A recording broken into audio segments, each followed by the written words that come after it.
good evening Papua New Guinea, and welcome to another episode of Business PNG. Last week saw the opening of the brand new National Development Bank up in Mt Hagen. The building will serve as a regional office for the Highlands region to provide affordable banking services to the unbanked population of the region. Michelle Bird with more. The capital of the Western Highlands province, located in the fertile Wagi Valley in central mainland Papua New Guinea, is Mt Hagen, the third largest city in the country, connected by the Highlands Highway on a main arterial route to the coastal cities of Lae and Madang. Mt Hagen stands to gain a lot from the recently opened National Development Bank regional head office that also houses the NDB and People's Microbank branches. The National Development Bank is the government's lead implementing agency for growing the SME sector in PNG and has 7 branches in the Highlands region and has funded an estimated 481 million kina worth of loans to over 2,300 recipients over the last 5 years. Half of this was advanced by the Mt Hagen branch, making the office the largest in the region and by far PNG. Small business, emi lifeline, blo community blo yumi. Emi ba kirapim sit down, kirapim community. Now Western Highlands, emi one blo leading borrower, blo desla bank. Mi blo time come blo government, mi blo now give him NDB close to 100 million kina now. Lo kirapim mo desla bank na billing bank na all exim desla money na working all branches around the country, where you can go na borrowing money na working business. Lo display here, you may launch him. Also Minister Totok SME Policy. Lo kirapim 450 nuclear businessman meri inside 450,000 nuclear businessman meri inside the country by year 2030. Ino ga narbla road lo wokim desla bank ba alview. You don't need him security, you don't need him planning, you must have good business plan. The sawel or running business, the go na sina one time more. Suppose you sort lo management and bali alvin view lo managing business lo you too. We must make him so you may take him advantage. Loan only now lend him lo Papua New Guineans lo 6.5%. Me RM was maybe one plus lowest interest rate inside lo Pacific area. In the Pacific area. And must encourage him. And meanwhile, somebody you take him long time lo back him back. So pressure, stop lo business lo you na you yet. The placement of the regional head office in Mt Hagen is a strategic move, seeing as the Western Highlands province is a centralized zone in the Highlands region, providing a gateway for the Southern Highlands province and Enga to the rest of the region and further on to the coastal cities of Lae and Madang. We need a bank that's people-focused and caring. Over the last 40 years, most of our people don't have access to money. They can't even access bank accounts. Today, World Bank only working study now estimating more than 2 million Papua New Guineans only know what bank account today. 80% of our people don't even have a bank account. And very difficult. Some players only stop through the bush in the mountain. No one road, but most of them only got access to come town. But banking is very, very difficult.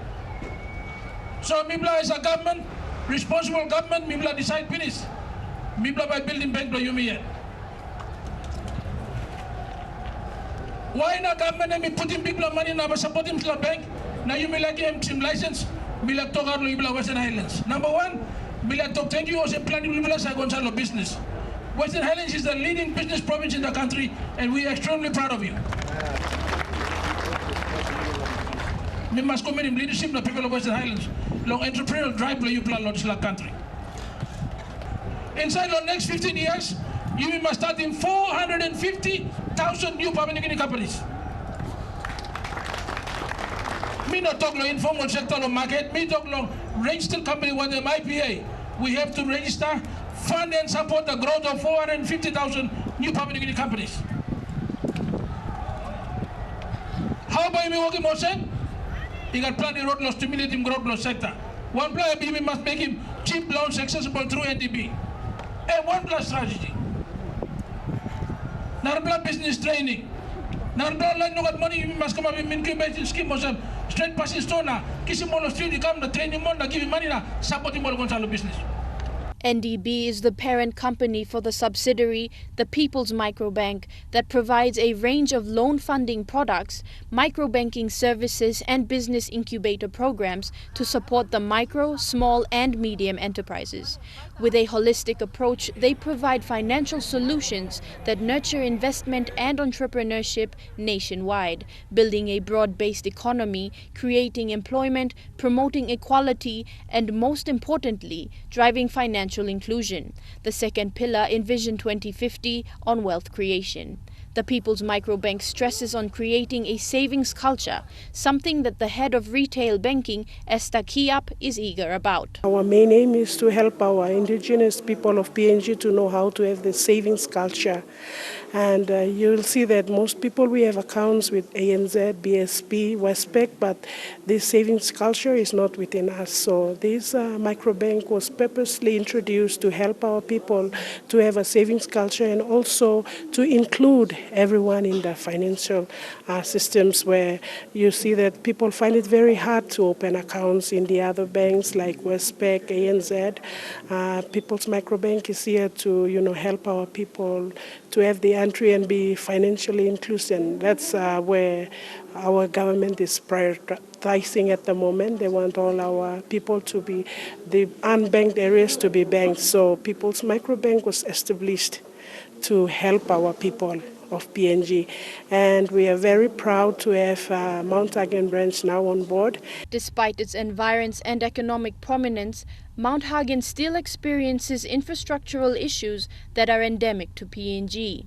Unruliness, squatters, poor road conditions, and many itinerant people flocking the streets of Hagen with an ambience that varies from the usual relaxed PNG vibe to sudden periods of heavy tension during elections, interclan disputes, or opportunistic riots, making it an all too common barrier for business to really flourish. The new bright yellow NDB building is a symbolic beacon in Hagen Town of a positive step forward in terms of financial inclusion that will open the door for many more positive changes to happen for the Highlands region.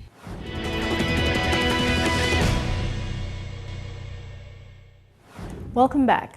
Upon his arrival to Port Moresby last week, Indian President His Excellency Mr. Shri Pranab Mukherjee met with the country's government heads and leaders of industry to discuss the growing bilateral relations and the developmental aspirations between Papua New Guinea and the Republic of India. Agreements were made and signed during the official two-day visit of Indian President Pranab Mukherjee. The visit marked the first ever visit by an Indian head of state since India established diplomatic ties with the country in 1975. President Mukherjee is the 13th President of India, elected on July 22, 2012 and sworn in on July 25th of the same year. His term as president is for a period of 5 years, 2017 being his last year. While in the country, President Mukherjee met with both Prime Minister Peter O'Neill and opposition leader Don Pollier, as well as addressing the PNG business community and students at the University of Papua New Guinea. Prime Minister O'Neill said the visit by the Indian president shows their confidence in the PNG economy. People are visiting us because they have confidence in Papua New Guinea. And as you know, President of India is a very big country, very big economy.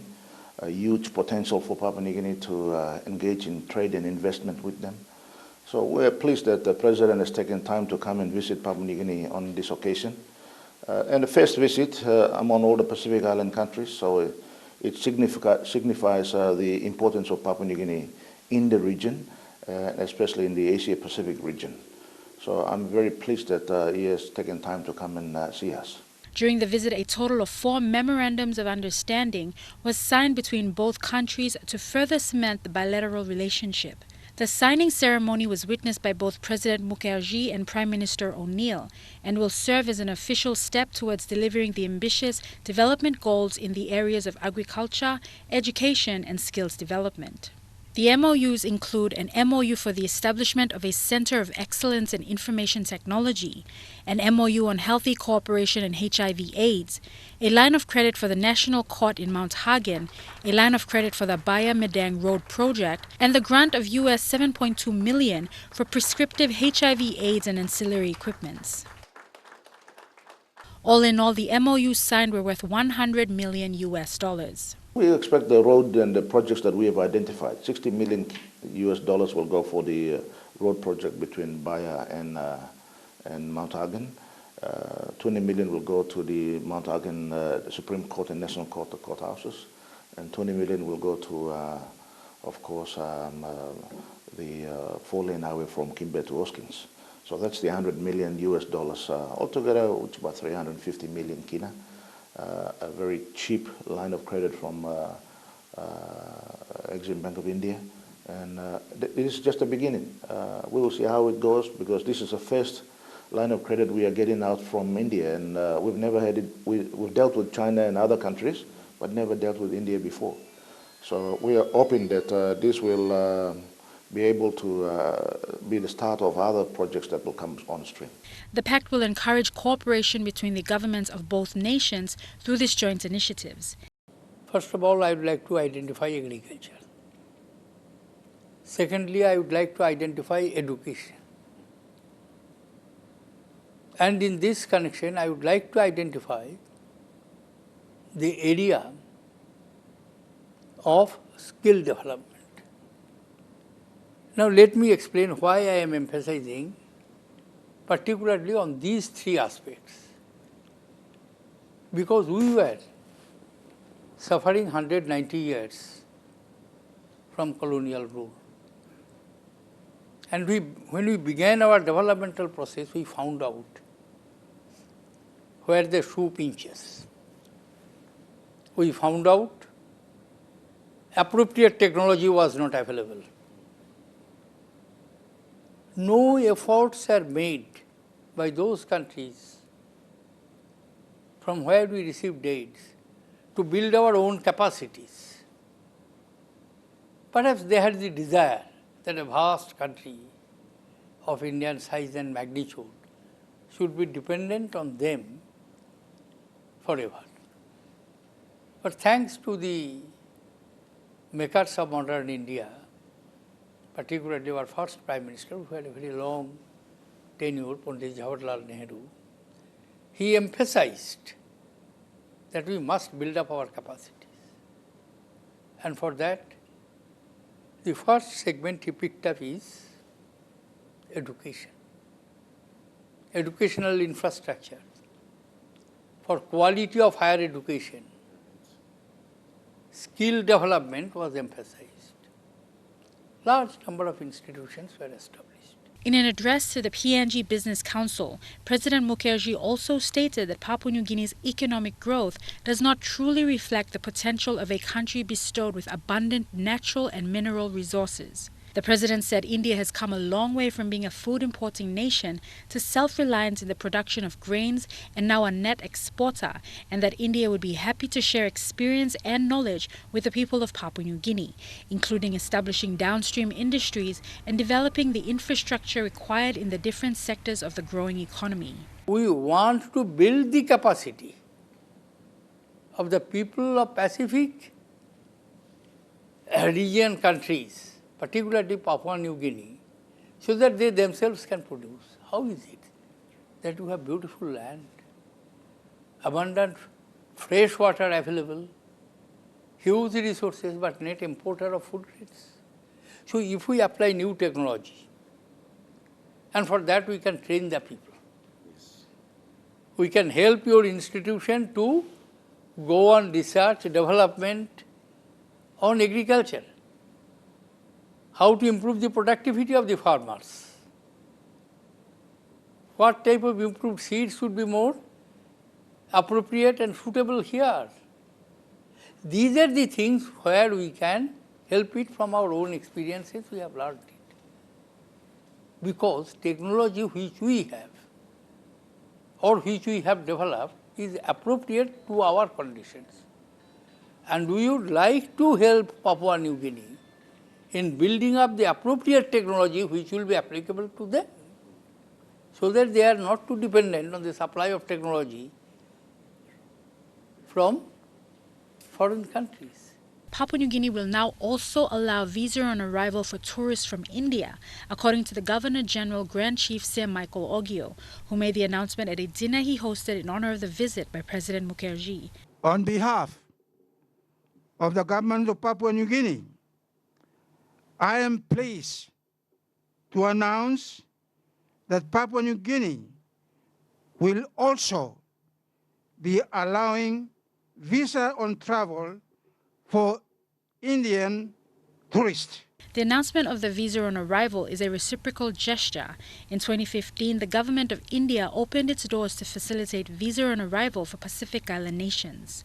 As chair of the Pacific Islands Forum 2015 to 2016, the Governor-General conveyed on behalf of the Forum sincere appreciation to the Government of India for the initiative of its Prime Minister Mr. Narendra Modi to forge and strengthen partnership under the Forum for India and Pacific Island countries. PNG's first business plan competition, the GameChangers Initiative results, were presented last week at the final workshop in Port Moresby. The implementation of this pilot project revealed that the business plan competition was a success. The GameChanger Initiative, launched by the UNDP with the support from the Australian government in 2014, is aligned to the national government's SME policy. There is untapped potential and market in social enterprise. Once again, Michelle Bird with more. Launched in 2014 was the Kumu GameChangers Initiative, implemented by the United Nations Development Programme and supported by the Australian government, with the primary objective to recognise and provide a platform for entrepreneurs and sustainable solutions for critical development challenges. The initiative's aim, as Shweta pointed out, was primarily to recognise and provide a launching pad for innovative business ideas, to nurture and grow these ideas, and to try and link those ideas to the development challenges that Papua New Guinea faces. And that's why the link into the report that was produced by Intellicat is so important, because that report talked about the real big development challenges and how businesses can play an even more significant role in achieving those. The first Kumu GameChangers business plan competition first took place in 2014, drawing in over 680 ideas, shortlisted to 42 entrepreneurs who received support and training from Silicon Valley experts and other stakeholders. Thus far already, it's already demonstrated a success for the aid program to show that you can take risks with a relatively small amount of aid money and actually sort of start something new. So we've been very happy to partner with UNDP and Kumu GameChangers and all the other partners with the program. Recently, a validation workshop was held to present the results of the first business plan competition, where it was reviewed by KGC stakeholders, the Australian government, UNDP and others who developed recommendations for the next project. From the evaluation of the pilot project, the second phase of the program will be designed to mobilize and strengthen the PNG entrepreneurial spirit, and will take on the recommendations from this workshop to focus on fostering, nurturing and accelerating required connections to explore the potential to create a facility for seed capital and an incubator for startups. And that's all from us tonight. For more business news, if you'd like to view this episode again, visit MTV Online at the URL at the bottom of the screen. Or for up-to-the-minute business news and updates, like our page on Facebook or follow us on Twitter at BusinessPNG or on Tumblr. Until next week, have a pleasant evening. I'm Leah Jarari, and this was Business PNG.